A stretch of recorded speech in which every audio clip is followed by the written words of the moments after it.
Assalamualaikum warahmatullahi wabarakatuh. Perkenalkan, nama saya Heidi Salawedianto dari kelas 24B dengan NIM 24031554207 dan saya dari program studi S1 Sains Data. Di sini saya akan menjelaskan tentang turunan fungsi implisit dan aturan rantai. Kita mulai dari memahami apa itu turunan fungsi implisit. Dalam kalkulus kita mengenal dua jenis fungsi utama, yaitu fungsi eksplisit dan fungsi implisit. Fungsi eksplisit adalah fungsi di mana variabel dependen, misalnya y, dapat dinyatakan secara langsung dalam bentuk variabel independen x. Namun tidak semua hubungan antar variabel itu dapat dituliskan secara eksplisit, dan di mana ini adalah disebut fungsi implisit. Fungsi implisit itu hubungan antara x dan y yang tidak dapat dengan mudah dinyatakan dalam bentuk y fx. Di sini terdapat contoh dari eksplisit, yaitu y sama dengan x kuadrat plus x tambah plus 2, y sama dengan cos x. Contoh implisitnya x pangkat 3y kuadrat plus x kuadrat plus y sama dengan 0, sin xy plus x kuadrat plus sin xy plus x kuadrat sama dengan y kuadrat plus 1. Dan karena fungsi implisit ini seringkali tidak dapat diselesaikan untuk satu variabel, maka bentuk umumnya ini dapat ditulis sebagai fxy sama dengan 0, dan apabila terdapat lebih dari dua variabel, maka dapat ditulis fxyz, dan ini adalah contohnya. Xy plus yz plus xz sama dengan 0, xy min sin x per y sama dengan 0, x kuadrat plus y kuadrat plus y kuadrat sama dengan min 25 sama dengan 0, dengan keterangan di sini adalah x merupakan peubah bebas, y, z merupakan peubah tidak bebas. Lalu meskipun tidak ditulis secara eksplisit sebagai yfx, fungsi implisit ini tetap menyatakan adanya ketergantungan antara variabel-variabel. Nah, untuk mencari fungsi implisit, kita menggunakan perspektif diferensial total. Jika kita memiliki fungsi fxy sama dengan 0, maka turunan implisit di dx-nya itu dapat diperoleh menggunakan rumus do f per do x dx plus do f per do y dy sama dengan 0, dan apabila terdapat tiga variabel, maka yang dapat ditulis adalah do f per do x plus do f per do y dy per dx plus do f per do z dz per dx sama dengan 0.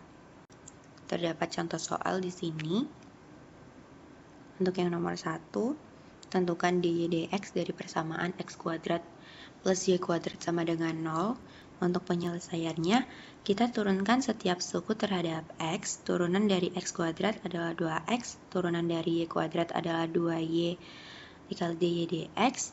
Ini menggunakan aturan rantai karena y adalah fungsi dari x.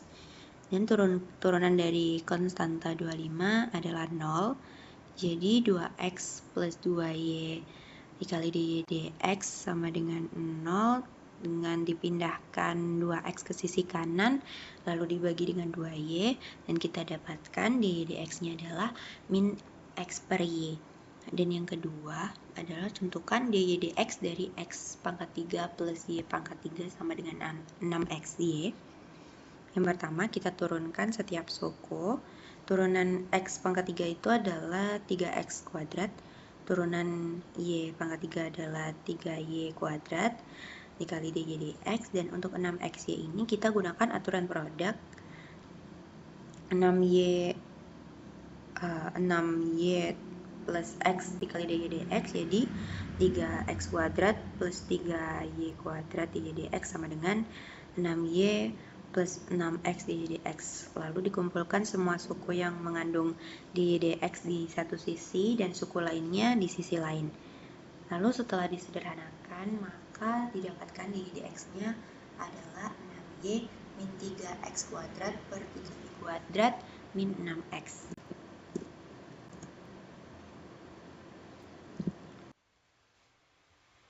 Untuk soal yang ketiga adalah tentukan dy dx dari persamaan sin xz plus yz kuadrat plus xy kuadrat plus 3 sama dengan 0. Di sini kita akan turunkan seluruh persamaan dimulai dari sin xz. Ini kita diturunkan per suku. Untuk yang ini tertulis do per do x sin xz sama dengan cos xz dikali do per do x xz sama dengan cos xz dikali z plus x dikali do z per do x. Lalu diturunkan lagi yang yz kuadrat, karena y dianggap tetap terhadap x dan z bergantung pada x, maka do per do x yz kuadrat sama dengan y dikali 2z dikali do z per do x. Lalu turunan dari xy kuadrat ini, karena y kuadrat itu dianggap tetap terhadap x, maka do per do x xy kuadrat sama dengan y kuadrat. Lalu juga untuk turunan dari konstanta 3 itu adalah 0. Setelah itu digabung semua turunannya dan menghasilkan cos xz z plus x dikali do z per do x plus 2yz dikali do z per do x plus y kuadrat sama dengan 0. Selanjutnya kita keluarkan do z per do x sebagai faktornya dan diisolasi dengan do z per do x, dan kita pindahkan suku-suku yang tidak mengandung turunan ke kanan, dan sehingga kita peroleh do z per do x nya adalah min cos xz dikali z plus y kuadrat per cos xz dikali x plus 2yz.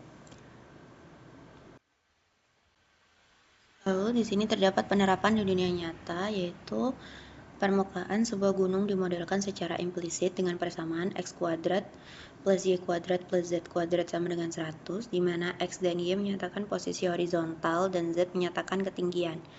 Lalu maka tentukan turunan parsial do z per do x dan b nilai do z per do x saat x sama dengan 3 dan y sama dengan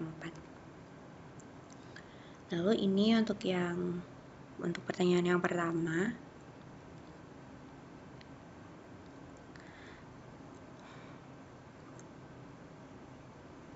Karena ini 3 variabel, maka diturunkan kedua ruas terhadap x dan anggap y konstan dan z sama dengan z x, y.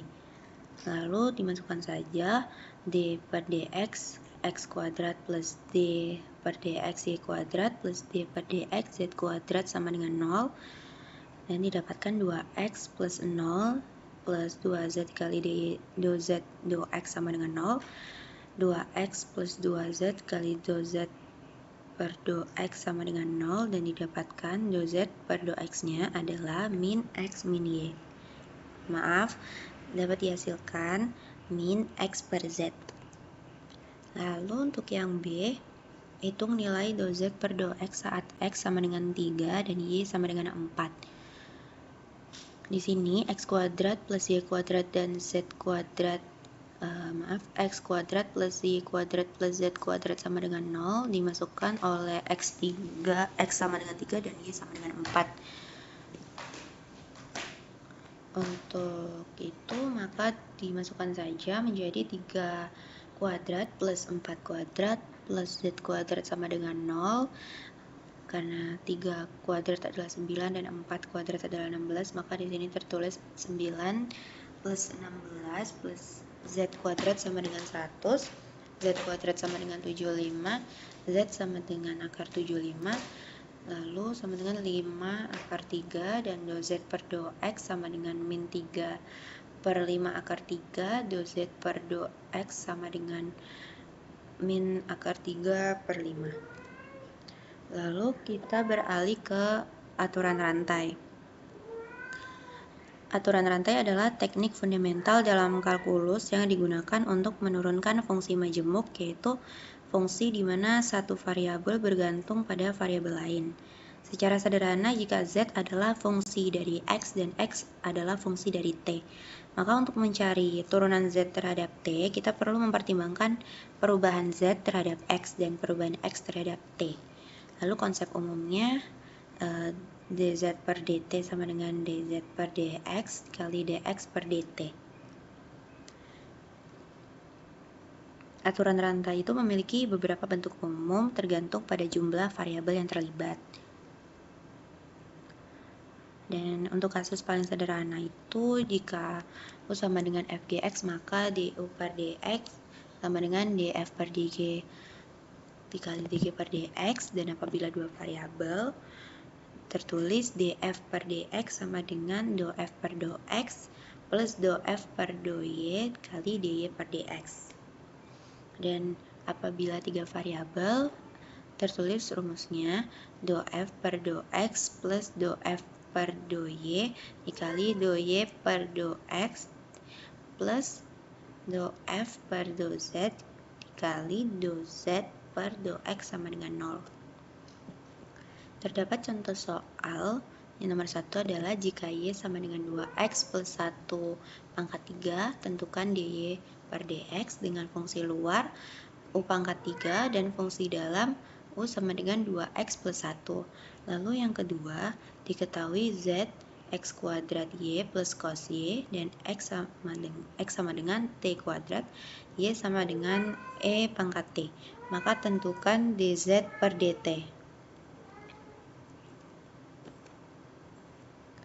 Ini untuk penyelesaian nomor 1. Kita bisa mengidentifikasi fungsi luar sebagai u pangkat 3 dengan u sama dengan x kuadrat plus 1 dan fungsi dalam sebagai x kuadrat plus 1. Turunan fungsi luar terhadap u adalah 3u kuadrat dan turunan fungsi dalam terhadap x adalah 2x. Lalu kita alihkan keduanya dan kita dapatkan hasil dy per dx sama dengan 6 2x plus 1 kuadrat. Lalu untuk yang kedua, kita menggunakan aturan rantai untuk fungsi multivariabel.